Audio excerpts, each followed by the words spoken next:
अस्सलामु अलैकुम वरहमतुल्लाह।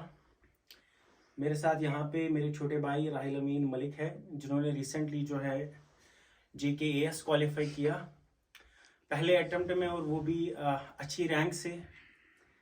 तो पहले तो मैं इसको बहुत ही ज़्यादा शुक्रिया करता हूँ इस चीज़ के लिए कि हमें जो घर में खुशी है, खुशी का माहौल है इतने दिनों से, वो मैं बयान नहीं कर सकता। ठीक है, तो आज हम यहाँ पे बैठे हैं इसलिए क्योंकि बहुत सारी इंक्वायरीज आई कि राहिल का एक तो ये पहला अटेम्प्ट था और दूसरा इसकी अभी उम्र भी बहुत कम है। ये पहले अटेम्प्ट में कैसे इसने क्वालिफाई किया, क्या क्या चीज़ें थी जो इसने अपनी कैसे स्ट्रेटजी बनाई, इसने क्या स्ट्रेटजी बनाई और कैसे जो है यहाँ पे इसने ये फीट जो है वो अचीव की। ठीक है, तो राहिल, ये इंटरव्यू बिल्कुल इसी चीज़ के लिए है कि हम बच्चों को बोल पाए, आप छोटे छोटे बच्चों को इंस्पायर करें कि वो कैसे इस जर्नी की तरफ आए जो यहाँ पे सिविल सर्विसेज एग्जाम जो है देना चाहते हैं या जिनका अभी है। ठीक है, तो पहले तो आप अपना इंट्रोडक्शन दीजिए हमारे व्यूअर्स को, ताकि उनको पता चले कि आपने स्कूलिंग कहाँ से की और बाकी सारी चीज़ें। अस्सलाम वालेकुम वरहमतुल्लाहि वबरकातुहू। मेरा नाम, जैसे कि मेरे बड़े भाई ने अभी बोला, राहिल अमीन मलिक है। तो मैंने 2021 JKS में 109 रैंक जो है हासिल की है। तो मेरी जो बेसिक स्कूलिंग है वो हनफिया नूरानी पब्लिक स्कूल से हुई है, मिडिल स्कूल तक, क्लास 8 तक। उसके बाद 9th से लेके ग्रेजुएशन तक मेरा जो ताल्लुक रहा है वो तो गवर्नमेंट से ही रहा है, क्योंकि मैंने गवर्नमेंट हाई स्कूल खुल में 9th-10th, फिर उसके बाद हायर सेकेंडरी DK मार्ग, फिर उसके बाद government college of engineering and technology Jammu, जैसे कि आपको पता ही है। तो उसके बाद मुझे कोविड के दौरान जब मैं घर में बैठा था, हम सारे भाई जब घर में बैठे थे, तो आप मुझे बोलते रहते थे कि आप शायद आप अपना ढूंढो, आप एक मकसद ढूंढो, आपको करना क्या है। आप, मुझे नहीं लग रहा है कि आपने जो इंजीनियरिंग है बाई चॉइस की है, मुझे लग रहा है ये तो आपको बाई चांस हो गया है। तो आपको एक्चुअल में क्या मतलब करना है, क्योंकि आपको भी पता था, मैंने आपको बहुत पहले बोला था कि मुझे मुझे कुछ अलग करना है, मुझे किसी और फील्ड में जाना है। तो बहुत सारी चीज़ें कोविड में हुई घर में, हम जब अपने भाई बैठे थे उन दिनों, तो हमने डिसाइड किया कि, मैंने डिसाइड एक्चुअली किया कि मैं थोड़ा एक माइंडसेट तैयार करता हूँ एक एग्जाम के लिए, जिसमें मुझे बहुत सी फील्ड वर्क करनी पड़े, जिसमें मुझे सोशल वर्क करनी पड़े, जिसमें एक डाइवर्स फील्ड हो, डाइवर्स काम मैं कर सकूं, ग्रास रूट लेवल पे लोगों के लिए कुछ कर सकूं, सबसे बड़ी बात। तो उस वो टाइम पे तो मैं नहीं कर रहा था कि मुझे पढ़ना है, मुझे करना है, मैंने कुछ ऐसा सोचा नहीं। मेरे एक भाई की तरह आप पहले मेंटर, सबसे बड़े मेंटर तो आप ही रहे।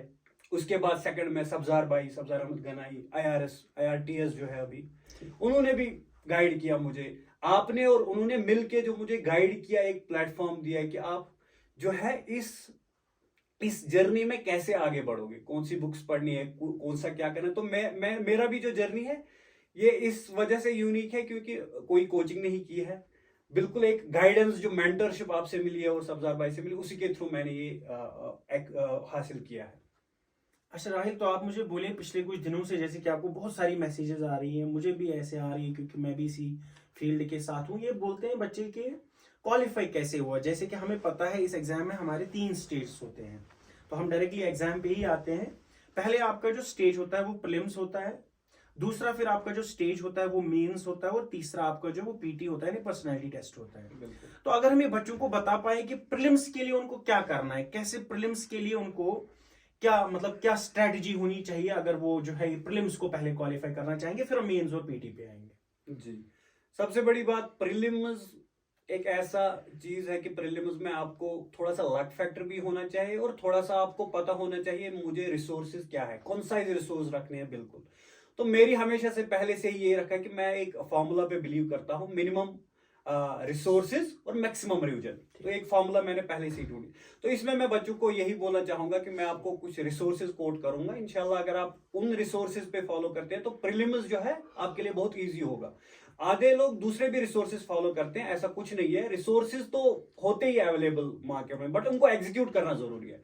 तो फॉर एग्जांपल जियोग्राफी के लिए मैंने जो किया था, जियोग्राफी के लिए मैंने सिर्फ NCERT 11th-12th किया था, बस बिल्कुल बिल्कुल बस सिर्फ 11th की एक फिजिकल जियोग्राफी और एनवायरमेंटल जियोग्राफी। और जो बच्चे, क्योंकि मेरा तो ऑप्शनल जियोग्राफी था, जिनका नहीं है वो GC लियोंग में सिलेक्टेड टॉपिक भी पढ़ सकते हैं। तो सेकेंडरी जो है, उसके बाद हिस्ट्री है मेरा। हिस्ट्री में जो है स्पेक्ट्रम है, स्पेक्ट्रम में मैंने मॉडर्न हिस्ट्री उससे ही की है। तो उसके बाद एंशंट हिस्ट्री में मैंने RS शर्मा से किया है, ओल्ड NCERT RS शर्मा।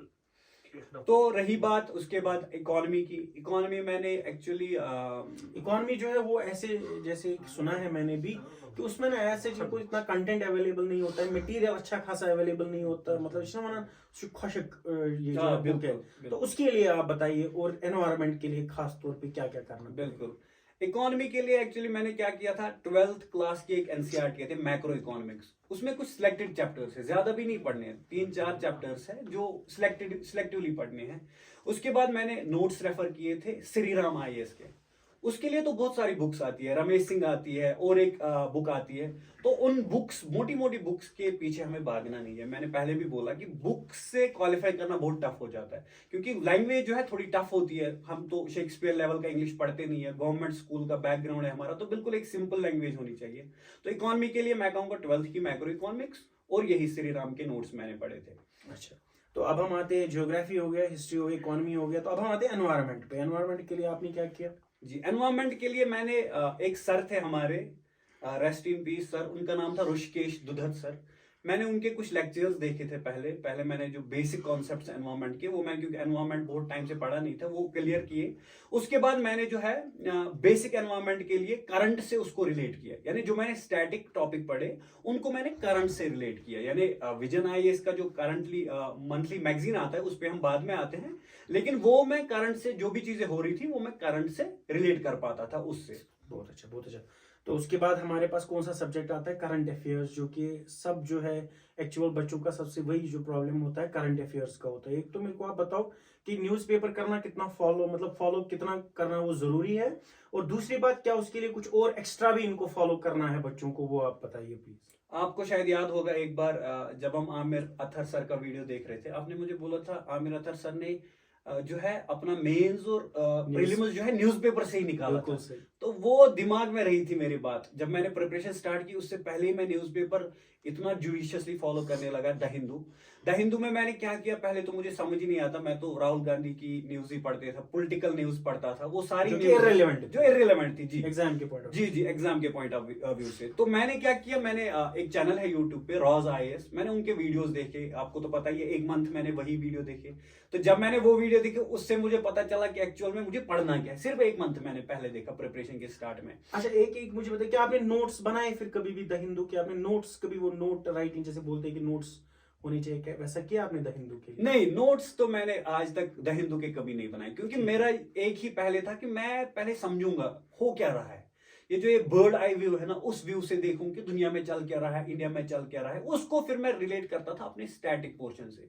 मैंने कभी नोट्स पे ध्यान ही नहीं दिया, मैं जो पढ़ता था उसको मैं फिर विजन जो मंथली करंट ये निकालता है मैगजीन, उससे मैं सप्लीमेंट करता था उसको। न्यूज़पेपर मैंने मंथली पढ़ लिया, फिर उसके बाद 10-15 दिन के बाद अगले मंथ में आता था वो मैगजीन, मैं वो पढ़ लेता था, उसी को बार बार रिवाइज करता था। तो इसका मतलब आप बोल रहे हैं कि एक तो द हिंदू को जुडिशियसली फॉलो करना है, रिलीजियसली फॉलो करना है जी, और दूसरा आप कह रहे हैं कि वो फिर जो वो विजन का आता है मंथ के बाद, वो करंट अफेयर्स उससे पूरा हो जाएगा। बिल्कुल ठीक है, और उसमें एनवायरनमेंट और जियोग्राफी और बाकी सारी चीजों में भी डेफिनेटली मदद मिलेगा ही मिलेगा। बिल्कुल, ये सही बात है कि और कुछ अच्छा हाँ बताइए। ये बिल्कुल सही बात है जो आपने बोली कि हमें क्या होना चाहिए, हम स्टैटिक को रिलेट कर पाए अपने करंट से, डॉट्स को कनेक्ट कर, हाँ इनको कनेक्ट कर।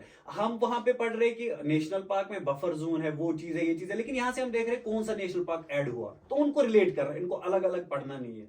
ये सारी चीजें जो है कॉमन है, यही पूछे जाएंगी, क्योंकि जब आप प्रीलिम्स देते हैं, क्योंकि हम प्रीलिम्स की बात कर रहे हैं, जब आप प्रीलिम्स देते हैं एक क्वेश्चन आपका आएगा किसमें, एक क्वेश्चन आएगा आपका स्टैटिक में, एक ऑप्शन आएगा स्टैटिक में, लेकिन दूसरा ऑप्शन होगा हमारा करंट में। तो ये काम होता है कि दोनों को एक साथ चलाना है, हमें अलग अलग इनको नहीं करना है। अच्छा, सबसे लास्ट वाला जो कि हमारा, मैंने ऐसा सुना है कि इंपॉर्टेंट भी है वो है हमारा पॉलिटी के लिए क्या करना है? पॉलिटी क्या है, पॉलिटी एक ऐसा सब्जेक्ट, बहुत इंटरेस्टिंग सब्जेक्ट है, सबको मजा आता है इसको पढ़ने में। तो मैं कहूंगा कि अगर आपको बेसिक चीजें क्लियर करनी है, पॉलिटिकल थ्योरी एक बुक आती है 11th की, वो आप पढ़ो पहले, उसमें जो बेसिक चीजें है, इक्वालिटी, लिबर्टी, फ्रेटर्निटी, वो सारी देखो पहले क्या चीजें है ये, फंडामेंटल राइट्स। फिर उसके बाद लक्ष्मीकांत पे आओ डायरेक्टली, क्योंकि लक्ष्मीकांत तो ये पैराडाइज है एक पॉलिटी के लिए, आप पढ़ो बस, वो बहुत ज्यादा पढ़नी है बहुत, क्योंकि वो तो एक वोलेटाइल सब्जेक्ट है, आप जितनी बार पढ़ोगे उतना आपको याद रहेगा। तो बस, तो और कुछ प्रीलिम्स के लिए बच्चों को कुछ ऐसा कुछ करना है, या फिर आप बोल रहे हैं जैसे कि आपने बोला रिविजन एटलीस्ट 5-6 होनी चाहिए प्रीलिम्स के लिए? कितने रिविजन मिनिमम चाहिए?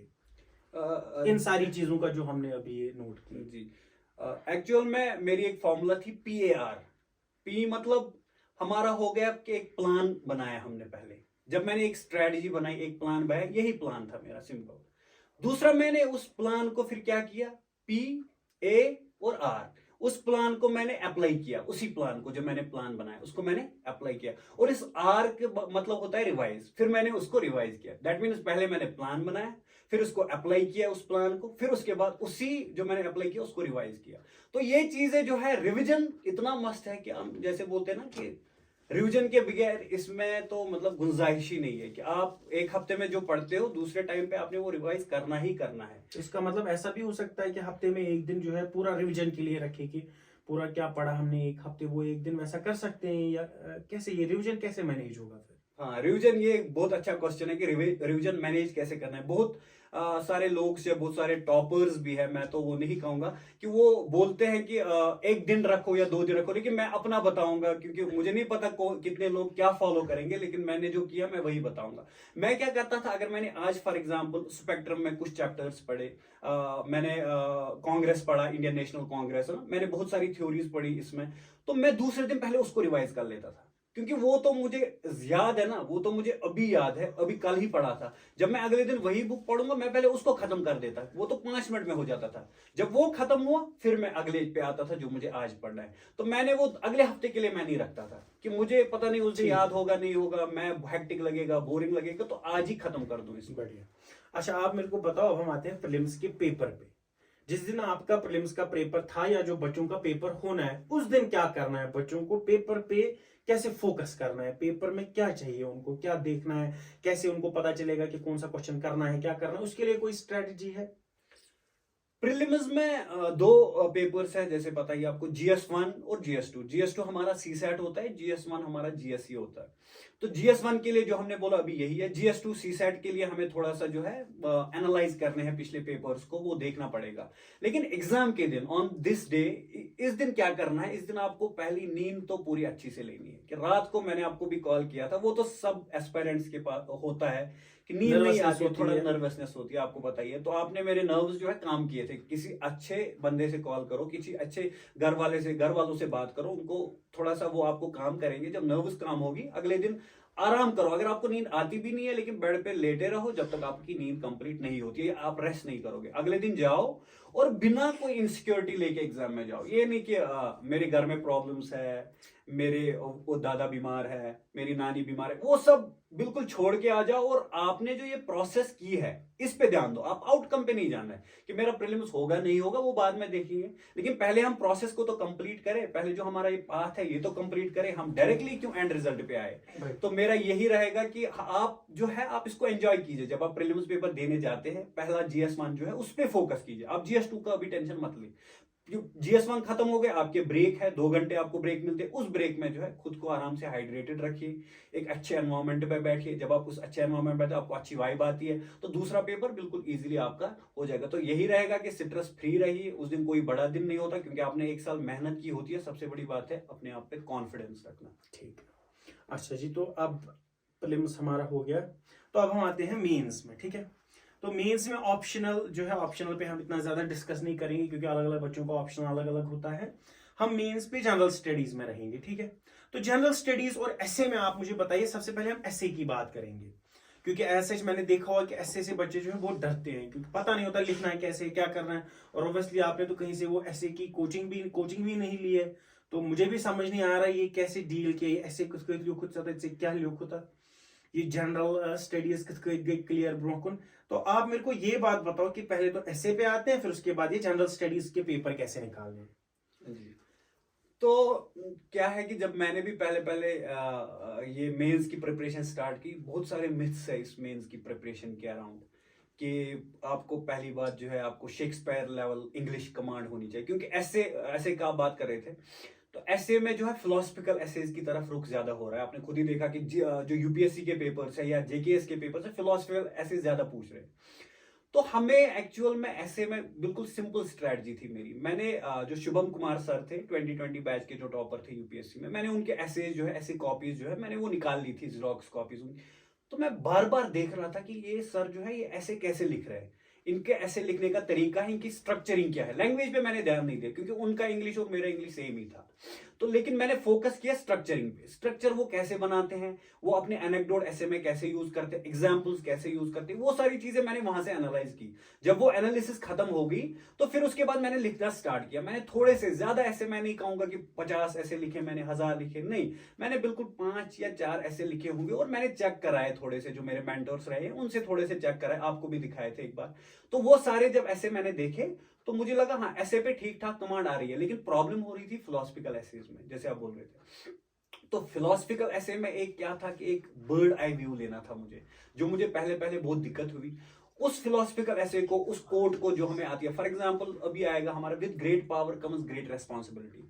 तो ये तो एक, मतलब ये तो एक एब्स्ट्रैक्ट थिंग है, पावर एक एब्स्ट्रैक्ट थिंग है, इसको हम डिराइव कहां से करते हैं, कहां से आता है। तो उस सारी चीजों को मैंने क्या किया, उसको मैंने लिंक किया रियल लाइफ के साथ, कैसे पावर से रेस्पॉन्सिबिलिटी हमारी बढ़ती है, कौन कौन सी एग्जांपल्स वैसी है कि पावर से हमें जहां पे रेस्पॉन्सिबिलिटी बढ़ गई, किसने पावर का मिसयूज कहां पे किया। तो मैं ये कह रहा हूं कि हमें तो ये कोट लगेगी एब्स्ट्रैक्ट है, लेकिन ये एब्स्ट्रैक्ट नहीं है, ये एक्चुअल में रियल लाइफ में इंप्लीमेंट होती है। आप रियल लाइफ से उसको लिंक करो, आप रियल लाइफ में देखो कि आपने कहां पे क्या नोटिस किया है, कौन सी चीजें, और अपनी खुद की एक्सपीरियंसेस आप देखो। आप कहीं पे भी जा रहे हो, आप खुद जो एक्सपीरियंस चीजें कर रहे हो वो आप यूज करो एसेज में।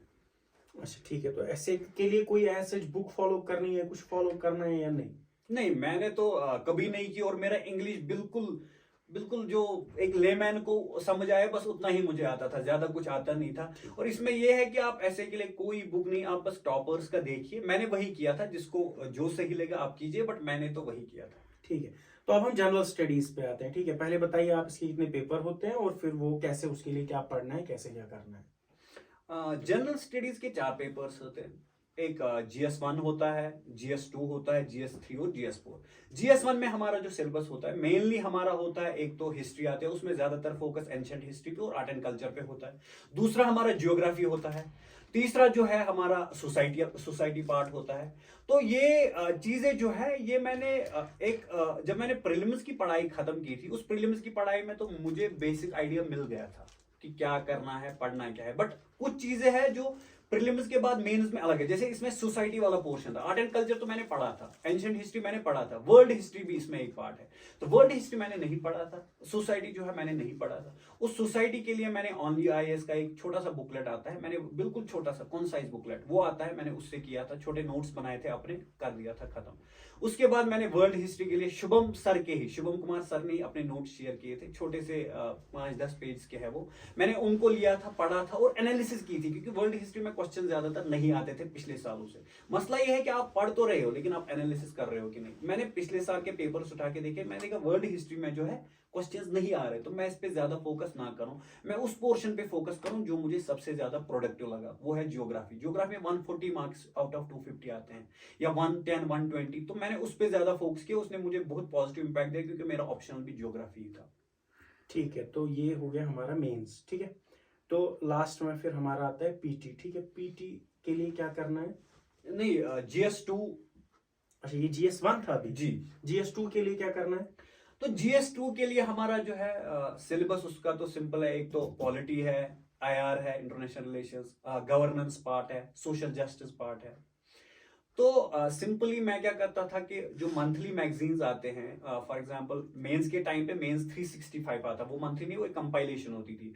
उस मंथली कंपाइलेशन में पहले में जो hot topics for example pressure groups है, NGOs है, ऐसे जो टॉपिक्स है जो मुझे पता था कि मैंने एनालाइज किए पिछले वाले पेपर्स, ये तो फ्रीक्वेंटली आते हैं, 1-2 साल के बाद आते ही है। तो मैं क्या करता था, एनालिसिस करके इन क्वेश्चंस पे मैं ज्यादा फोकस करता था, इनके मैं छोटे से नोट्स बनाता, एक शॉर्ट नोट्स।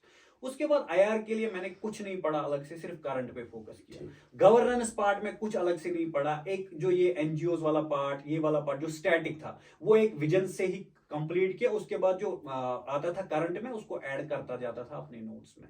उसके बाद सोशल जस्टिस है, सोशल जस्टिस में भी कुछ अलग से नहीं किया, कोई बुक नहीं पढ़ी उसके लिए, सिंपल करंट फॉलो किया, अपना सिलेबस जो है वो टर्म्स देखी, उस सिलेबस के अपने नोट्स बनाए, पुअर्टी के अलग नोट्स बनाए, हंगर के अलग नोट्स बनाए। उन सब के जब मैंने नोट्स बनाए, SDGs से रिलेट किया, तो उसने मुझे क्या किया, उसने मुझे एक चीज दी कि मैं सब चीजों को एक साथ लेके जाता था, मैं कोई चीज अलग अलग नहीं करता था। इसमें यह है कि आप एक चीज कर रहे हो, एक चीज, लेकिन आप रिलेट कर पा रहे हो कि नहीं।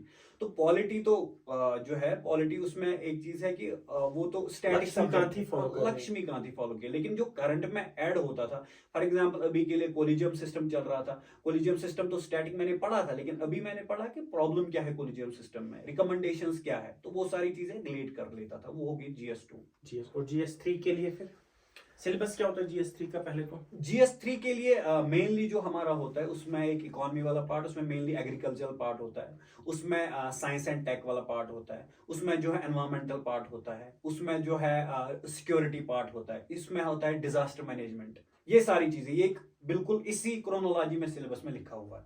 पहले और सबसे पहले बात जो मैं भूल गया, पहले बोला, सिलेबस आपको याद होना चाहिए। सिलेबस तो मतलब स्टिक करके रखना है। हाँ, ये बिल्कुल सामने लगा के रखना है।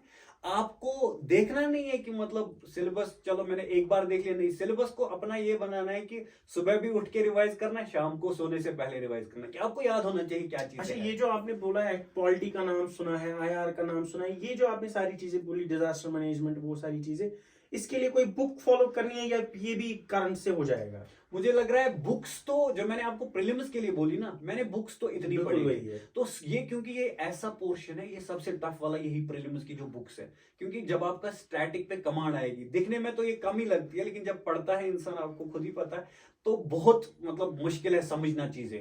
तो जब आप एक बार लेकिन स्टैटिक पे कमांड लाई आपने, उतना भी टफ नहीं है, बहुत इजी है, बट लेकिन एक बार स्टैटिक पे कमांड आ गई, करंट को आप रिलेट कर पा रहे हो, क्योंकि बुक्स तो मैंने उतनी बोली नहीं, बुक्स पे जाने की जरूरत ही नहीं, वो तो बिल्कुल मिथ है।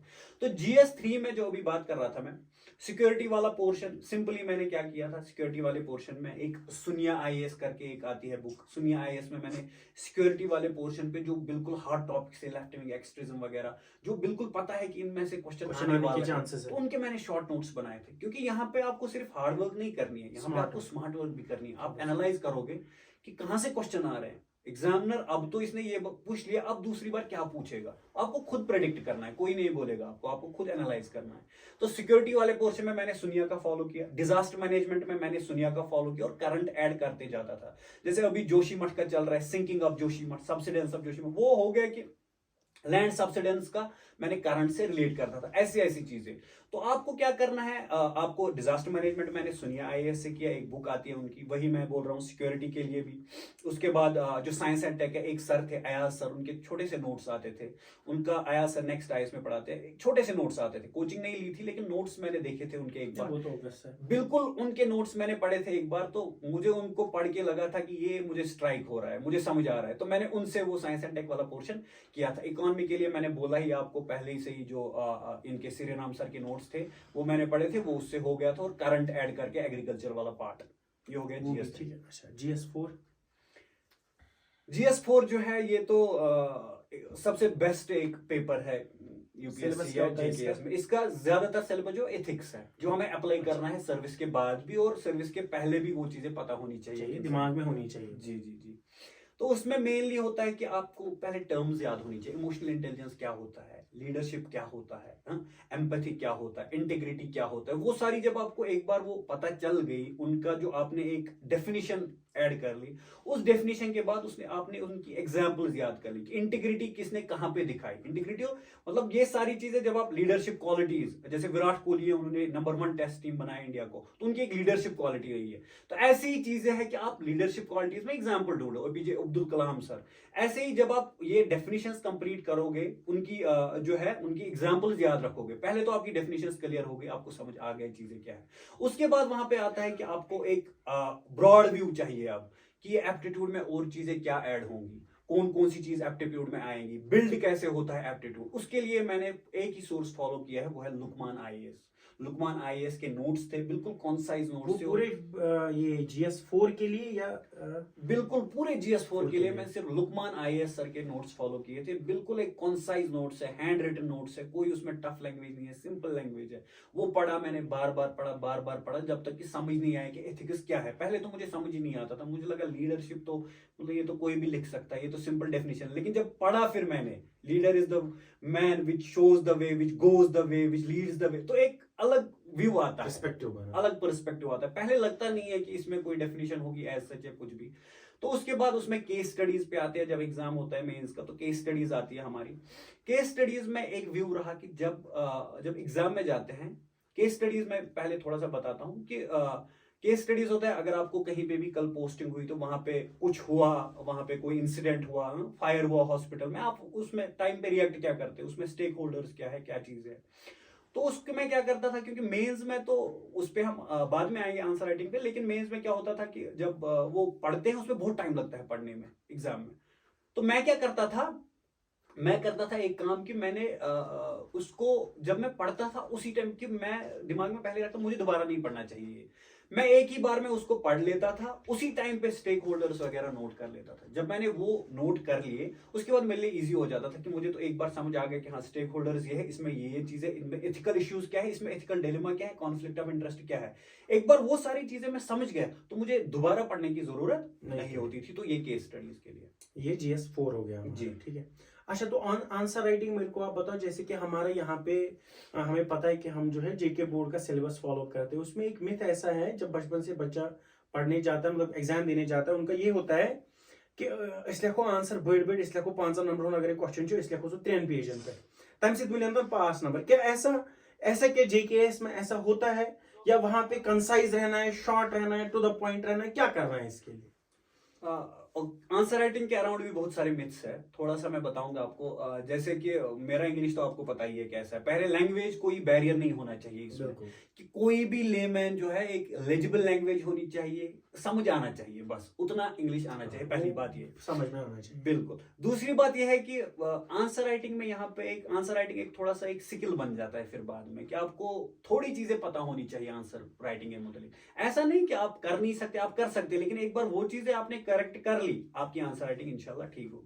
तो उसमें मैं बताता हूँ स्ट्रक्चरिंग होती है एक चीज, क्या आप इंट्रो लिखते हैं, बॉडी लिखते हैं, कंक्लूजन लिखते हैं, ऐसे एक कंटेंट आपके पास होना चाहिए। आप ऐसे ही डायरेक्टली अभी आंसर लिखोगे। अच्छा, एक मिनट रहा है। अगर इन केस यहाँ पे सपोज कोई बच्चा है, वो दिल्ली नहीं जा सकता है आंसर राइटिंग सीखने के लिए। अब चूंकि हम कुलगाम में रहते हैं, नूराबाद से हैं, हमें यहाँ की सोशो इकोनॉमिक सारी कंडीशंस पता है। अगर यहाँ से कोई बच्चा उठ के पढ़ने जाता है, पढ़ने, वो दिल्ली में इतना एफोर्ड नहीं कर सकता है, मे बी वहाँ रहना एफोर्ड नहीं कर सकता है। तो अब चूंकि आप इस एरिया से आए, आप मुझे बताओ कि अगर आपके पास कोई बंदा आता है, वो आपको बोलता है कि मुझे आंसर राइटिंग सीखनी है मेंस की, क्या आपके पास ऐसा कोई प्लेटफॉर्म है जहां पे वो आप अवेलेबल होंगे और वो आप उसको वहां पे बताएंगे कि ऐसे ऐसे करना है, जैसे आपको गाइड किया किसी ने वैसे आप उनको गाइड करें? क्या ऐसा कुछ प्लेटफॉर्म है आपके पास? हाँ बिल्कुल है, सोशल मीडिया है, फेसबुक, इंस्टाग्राम, राहिल अमीन के नाम से। वहां पे आप कांटेक्ट भी कर सकते हैं। ऐसा नहीं है कि मैं तो अभी छोटा हूं, मैं तो हेल्प करना चाहता हूं, जो भी मेरे पास आए मैं तो हेल्प करने के लिए रेडी हूं। लेकिन आंसर राइटिंग में कुछ चीजें हैं जो पहले आपको ध्यान में रखनी है, कि ऐसा कुछ भी नहीं है कि आप कर नहीं सकते। बहुत सारे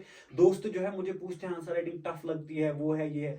मैं अपनी बात बताऊं, जब मैंने क्या काम किया, जब मैंने पहला आंसर लिखा, मैंने आपको सेंड किया, मैंने अपने दोस्त है उनको दिखाया। जब उन्होंने मेरा आंसर देखा, वो बोल रहे कि आप ये क्या लिख रहे हैं, ये तो कुछ भी नहीं है, मतलब ये क्या है। वो हंसने लगे मुझ पे कि ये तो कुछ भी नहीं है। फिर एक वहां पे थे मेरे सीनियर, उन्होंने मुझे बोला कि आपको मैं थोड़ा सा बताता हूँ आंसर राइटिंग कैसी करनी है। लेकिन मैंने उस बात को बहुत कीनली सुना कि आंसर राइटिंग, हाँ ये होनी चाहिए, वो होनी चाहिए, स्ट्रक्चर होना चाहिए, कंटेंट होना चाहिए। ठीक है, जब कंटेंट उस टाइम पे मेरे पास नहीं था पहले तो मैंने क्या किया, कंटेंट जमा करने की कोशिश की, फिर मैंने आंसर्स लिखे। तो मेरे आंसर्स में जो है थोड़ी सी चेंज आने लगी, मोनोटोनी खत्म हो गई, वो ऐसे टाइप आंसर्स नहीं है। यहाँ पे क्या होता है, इंट्रो लिखा, एक बॉडी लिखी, उसमें 2-4 पॉइंट्स लिखे, एक कंक्लूड किया पॉजिटिव नोट पे, एक वे फॉरवर्ड दिया। तो उस वे फॉरवर्ड में आपकी कुछ चीजें हैं जो आपको याद रखनी ही रखनी है, कि कुछ टर्म्स डालूं मैं, विन विन सिचुएशन, ऐसी ऐसी चीजें, वसुदेवा कुटुंबकम, whole world is a family, India का ग्लोबलाइजेशन वाला एटीट्यूड, ऐसे G20 इंडिया की प्रेसिडेंटशिप, ऐसा एक पॉजिटिव नोट पे मैं आंसर खत्म करता था। ऐसा कुछ नहीं है कि मुझे भी बहुत सारे क्वेश्चंस मेंस में नहीं आते थे, बहुत सारे, मैंने आपसे बात भी की उस मतलब कि मुझे बहुत सारे क्वेश्चन जो नहीं आते थे, लेकिन फिर भी मैं लिखता था, वो छोड़ता नहीं था, क्योंकि मुझे पता था कि थोड़ा सा रेलेवेंस होना चाहिए, जिनका बिल्कुल आपको आइडिया नहीं हो, उनका तो रेलेवेंस, लेकिन जो आते थे उनका पहले कंप्लीट करके खत्म करके, लेकिन जिसमें थोड़ा सा डाउट होता है उसमें बाद में आएंगे, उसमें बाद में थोड़ा सा ऐड कर देता था। आपने मुझे एक बात बोली कल, आपने बोला कि जब मैं आंसर राइटिंग करता था तो मैं पहले अगर सपोज 10 आपके 10 मार्क्स के क्वेश्चन होते हैं और 15 मार्क्स के, जी आपने बोला कि मैं पहले तो कभी कभी 10 वाला भी करता था क्योंकि मुझे कॉन्फिडेंस होता था कि ये मैं अच्छे से लिख पाऊंगा। हाँ बिल्कुल। तो उसमें वो मार्क्स का कोई वो चक्कर नहीं है जी, एक चीज है कि 7 मिनट मिलते हैं एक्चुअली एक क्वेश्चन के लिए। हाँ, एक क्वेश्चन को लिखने में 10 मार्कर होते हैं 10 क्वेश्चन, और 15 मार्कर होते हैं 10 क्वेश्चन, 20 क्वेश्चन टोटल होते हैं। तो एक चीज होती है कि जब हम आंसर राइटिंग स्टार्ट करते हैं मेंस के पेपर में, बोलते हैं कि आप पहले से ही स्टार्ट करो, आपको क्या लगेगा, आपको मतलब एक कॉन्फिडेंस आएगा, वो आएगा। लेकिन मेरा स्ट्रेटजी क्या था, मुझे जो पहले आता था, मैं पहले ही पेपर में देखता था मुझे कौन से क्वेश्चन ज्यादा आते थे, जल्दी आते थे, जिनको मैं जल्दी कर पाऊं, जो मुझे बिल्कुल याद आ रहे हैं, मैं उनको कर देता। मैं तो उनको 3-4 मिनट में खत्म कर देता था। जब मैंने वो 3-4 मिनट में खत्म किया तो 2-3 मिनट मेरे बच गए। वो मैं उस क्वेश्चन में देता था जो मैंने आपको अभी बोला कि जो क्वेश्चन मुझे आते नहीं थे, वो 3 मिनट में उसमें थोड़ा सा एक्स्ट्रा देता था कि मैंने तो अपने 3 मिनट बचा लिए, अब मैं इनको यहाँ पे अप्लाई करूँ। तो ऐसा कुछ भी नहीं है कि आप पहले से स्टार्ट करो। और दूसरा एक मिथ है कि आपने आंसर, अच्छा आप अभी उस पर आएंगे कि बहुत आंसर राइटिंग होनी चाहिए, वो होना चाहिए, उस पर अभी आएंगे। लेकिन अभी ये था कि पहले जो करना था उस पर फोकस किया, 1 question at 1 time, 1 step at 1 time, दूसरे पे फोकस नहीं किया, जो मेरे सामने था उस पे फोकस किया। अच्छा, मैं आपको एक्चुअली ये बता रहा था कि सपोज यहाँ से इस एरिया से, हमारे कुलगाम से, इतने फार फ्लंग एरिया से है, हम यहाँ से कोई बच्चा उठ के जो है घर में प्रिपेयर कर रहा है। अब ऑनलाइन पे उसको नहीं समझ आ रहा है कि आंसर राइटिंग के लिए क्या, कैसे क्या करना है। तो आप क्या किसी जगह अवेलेबल होंगे ऑफलाइन मोड में कि जहाँ पे वो आएगा वहां पे आंसर लिखेगा, तो आपके लिए वो बंदे जो हैं जमा करके रखे और आप उनको देखिए कि कैसे क्या हो रहा है। जी जी जी जी।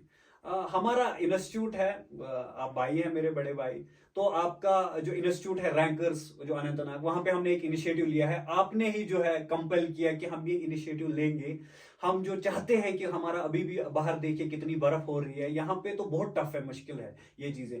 तो आपने ही मुझे बोला अभी, एक्चुअल अब तो मेरी जुबान से निकल रहा है लेकिन बोल जो है वो आपके ही है, कि हम एक रखेंगे एक इनिशिएटिव अपने अनंतनाग में। अनंतनाग जो है वहां पे जो रैंकर्स इंस्टीट्यूट है आपका, तो वहां पे ये होगा कि जो भी आंसर राइटिंग के लिए आपको चाहिए गाइडेंस, उस गाइडेंस प्रोग्राम के थ्रू हम क्या करेंगे, एक चीज है कि जो जितनी भी कमियां होंगी, लगेगा हमें कि उस आंसर राइटिंग में है, वो हम वहां पे दूर करने की कोशिश करेंगे। और हमारे साथ जो है और एक केएस ऑफिसर अभी है, वो मेरे बेस्ट फ्रेंड जो है रासिक, डॉक्टर रासिक हमीद, जो कुफवारा के हैं, वो भी वहां पे अवेलेबल रहेंगे। तो हमारा एक इनिशिएटिव रहेगा हमारी तरफ से, और भी लोग जुड़ेंगे हमारे साथ। एक इनिशिएटिव रहेगा कि हम देखेंगे कि कहां पे प्रॉब्लम आ रही है, सिर्फ आंसर राइटिंग में ही नहीं, जो भी बेसिक चीजें हैं, जो भी बेसिक गाइडेंस है, वो हम इंशाल्लाह वहां पे प्रोवाइड करेंगे। ठीक है, ठीक है। अच्छा, तो आप मुझे बताइए, प्रीलिम्स हो गया हमारा, मेंस हो गया हमारा, तो हम पीटी के बारे में क्या मेन चीजें क्या होनी चाहिए पर्सनालिटी टेस्ट के बारे में, जैसे कि जिसको हम इंटरव्यू कहते हैं। जी जी। पर्सनैलिटी टेस्ट एक ऐसा चीज है कि जो इंसान जो है, ये एक प्रिविलेज होती है पहले एक एस्पायरेंट के लिए इंटरव्यू देना, बहुत एक बड़ी प्रिविलेज होती है। मैं और मेरे रूममेट, जैसे मैंने अभी बोला, डॉक्टर राशिक हमीद जो है, तो हम दोनों एक साथ प्रिपेयर कर रहे थे जम्मू में इंटरव्यू के लिए। इंटरव्यू के लिए हमने कुछ भी नहीं किया, हम 2 दोस्त थे। हमने पहले अपना बैकग्राउंड अच्छे से पढ़ा, हमने देखा कि हम रहते कहाँ हैं। मैंने कुलगाम के बारे में पढ़ा, उन्होंने कुफवार के बारे में। हमने ये चीजें कॉमनली पढ़ी कि मेरे कुलगाम में क्या नया है, इधर राइस जो है कम हो रहा है, वो सारी चीजें, वो बैकग्राउंड एक बर्ड आई व्यू से हमने पढ़ लिया। और करंट के लिए हमने न्यूज़पेपर, 2 न्यूज़पेपर हम रोज पढ़ते थे, एक स्टेट का पढ़ते थे और एक द हिंदू पढ़ते थे। तो न्यूज़पेपर करंट से हो जाता था हमारा।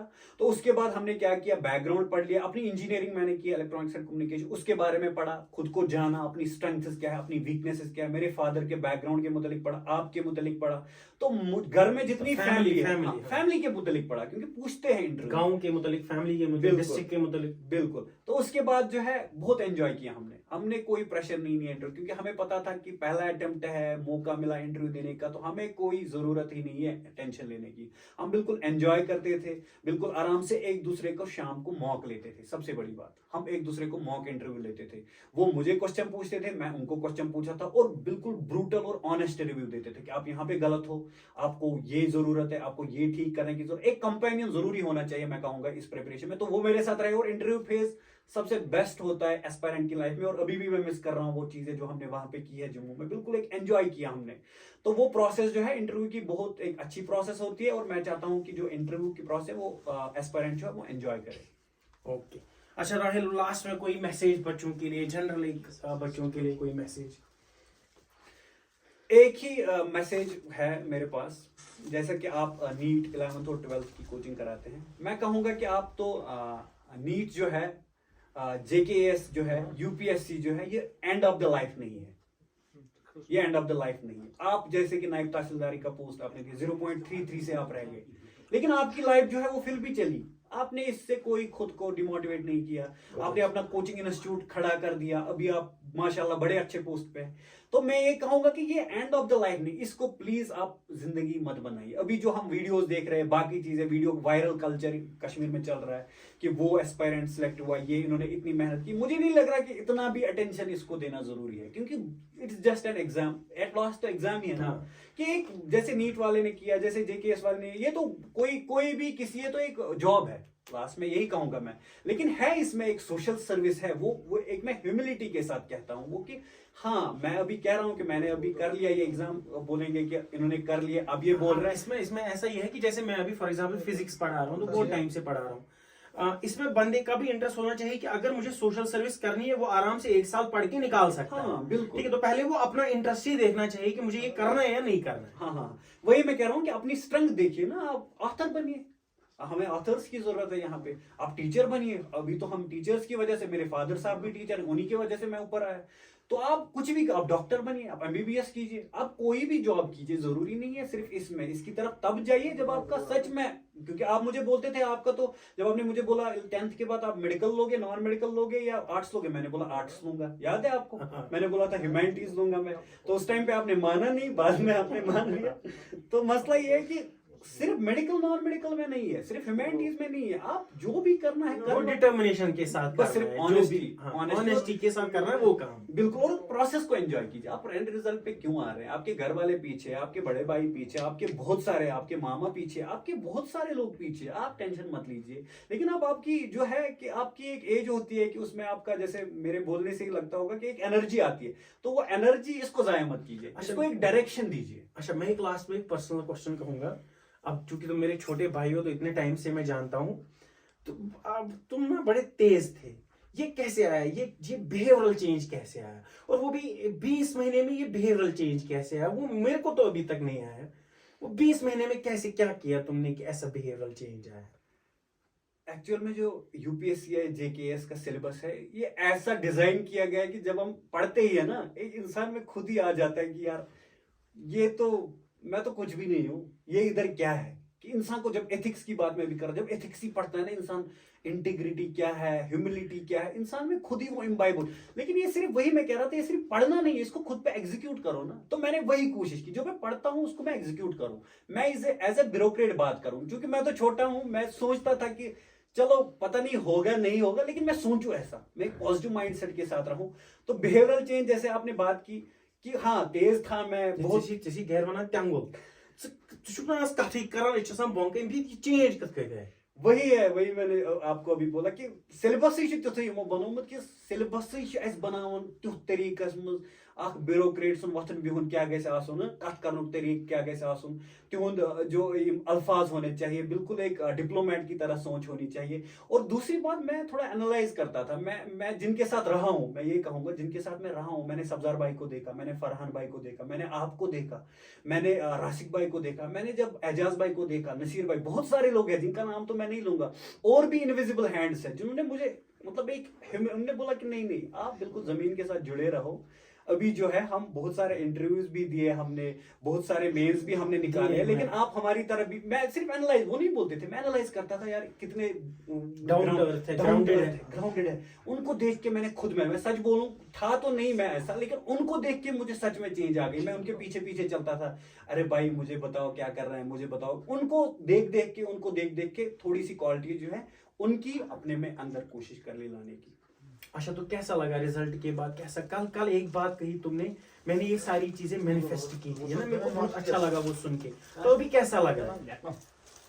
सबसे हाँ, आपने बोली कि मैंने मैनिफेस्ट की थी, बिल्कुल। मैं और राशिक भाई हम रोज बात करते थे कि जब हमारा रिजल्ट आएगा हमें ये होगा, घर में ऐसा होगा, घर में वो होगा, इतने खुश होंगे। अभी जो है खुशी तो मैं बयान ही नहीं, क्योंकि हमने घर में तो ऐसे फेलियर छोटे मोटे बहुत ज्यादा, वो वही सबसे बड़ी बात है कि फेलियर्स, आपके फेलियर्स, बहुत सारे फेलियर्स बिल्कुल क्लोजली वॉच किए कि आप जब गिरे थे एंटी में तो घर में कैसी पोजीशन हुई थी। वो जब वो फेलियर्स मैंने देखे, एनालाइज किया कि मतलब यार ये तो फेलियर का मजा तो ले लिया, लेकिन एक बार सक्सेस का मजा भी लेते हैं, देखते हैं कि घर में मतलब अभी जो कह रहे हैं ना कि ये इनको ज्यादा अटेंशन मिल रहा है वो ये, लेकिन मैं कह रहा हूँ नहीं यार, मेहनत तो की है, मतलब ऐसा है कि मेहनत तो की है, चाहे वो हार्ड वर्क है स्मार्ट है, मेहनत वर्क तो की है।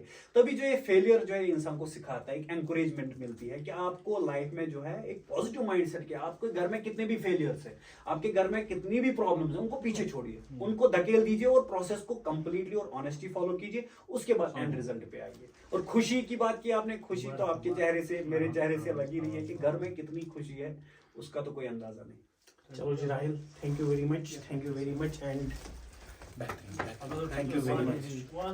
तो